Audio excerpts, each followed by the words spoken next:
సాక్షాత్తు ఎక్సైజ్ శాఖ మంత్రి నియోజకవర్గం అది. అందుకే ఏడాదిన్నర కాలంగా అక్కడ మద్యం ఏరులై పారుతోంది. ఇప్పుడు మద్యానికి గంజాయి తోడయ్యింది. ఏ మూల చూసినా గంజాయి గుప్పుమంటోంది. పూటుగా గంజాయి సేవించిన యువకులు ఆ మత్తులో రెచ్చిపోతున్నారు. నడి రోడ్లపై కొట్లాడుతూ ప్రజలను భయభ్రాంతులకు గురి చేయడంతో పాటు అడ్డొచ్చిన వారిని చితక్కొడుతున్నారు. కృష్ణా జిల్లా మచిలీపట్నంలో గంజాయి బ్యాచ్ ఆగడాలపై సాక్షి టీవీ కథనం.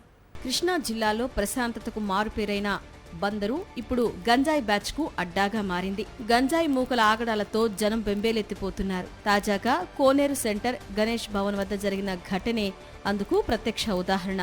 సిటీ కేబుల్లో పనిచేస్తున్న చలపతి తన విధులను పూర్తి చేసుకుని ఇంటికి వెళ్లే క్రమంలో అరటిపళ్లు కొనుగోలు చేసుకునేందుకు అరటిపళ్ల బండి వద్దకు వెళ్లాడు.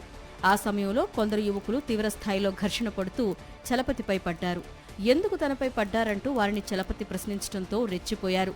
విచక్షణారహితంగా దాడి చేశారు. ఆ దాడిని గమనించిన మరికొంతమంది సిటీ కేబుల్ సిబ్బంది వారిని అడ్డుకునే ప్రయత్నం చేయడంతో వారిపైన తిరగబడి దాడి చేశారు. అంతటితో ఆగకుండా సిటీ కేబుల్ కార్యాలయంలోకి వెళ్లి విధ్వంసం సృష్టించారు. ఈ ఘటనతో ఒక్కసారిగా స్థానికంగా కలకలం రేగింది. స్థానికుల సమాచారంతో ఘటనాస్థలికి చేరుకున్న పోలీసులు దాడికి పాల్పడిన వారిలో 3 యువకులను అదుపులోకి తీసుకున్నారు. గంజాయి మత్తులో ఉన్న యువకులు తమపై విచక్షణారహితంగా దాడి చేశారంటున్నారు బాధితులు. జరిగిన దాడిపై పోలీసులకు ఫిర్యాదు చేశారు.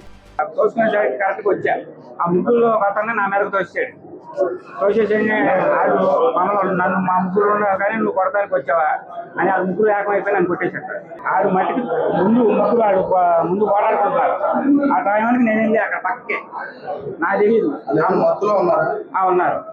బాధితుల ఫిర్యాదు మేరకు కేసు నమోదు చేసిన ఆర్పేట పోలీసులు దాడికి పాల్పడిన బలరామునిపేటకు చెందిన యేసు, సాయి, వెంకటేష్ను అదుపులోకి తీసుకున్నారు.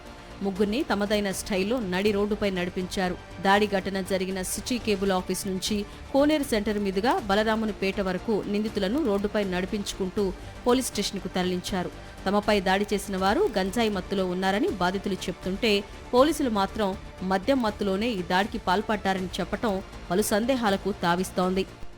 మచిలీపట్నంలో ఇలాంటి గంజాయి గానీ మద్య సేవించే వాళ్ళు కన్నా ఆగడాలు సాగకూడదని అందరూ ఒక హెచ్చరికగా ఊరేగించడం జరుగుతుంది. మళ్ళీ ఎలాంటి ఎవరైనా చేస్తే వాళ్ళ మీద కూడా ఈ విధంగానే కఠిన చర్యలు తీసుకోబడతాయి. ఎక్కడైతే మచిలీపట్నం చిలకలపూడి, ఎనగోదురు, ఆర్పేట లిమిట్స్ లో మచిలీపట్నం టౌన్ ఎక్కడైనా ఏ ప్రాంతంలో జరిగినా కూడా ఇలాంటి చర్యలు వాళ్ళ మీద తీసుకోబడతాయి. గంజాయి బ్యాచ్ వల్ల అవస్థలు పడుతున్నామని బాధితులు ఆవేదన వ్యక్తం చేస్తున్నారు.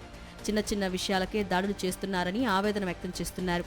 గంజాయి బ్యాచ్ నుంచి పట్టణ ప్రజలకు రక్షణ కల్పించాలని కోరుతున్నారు బాధితులు.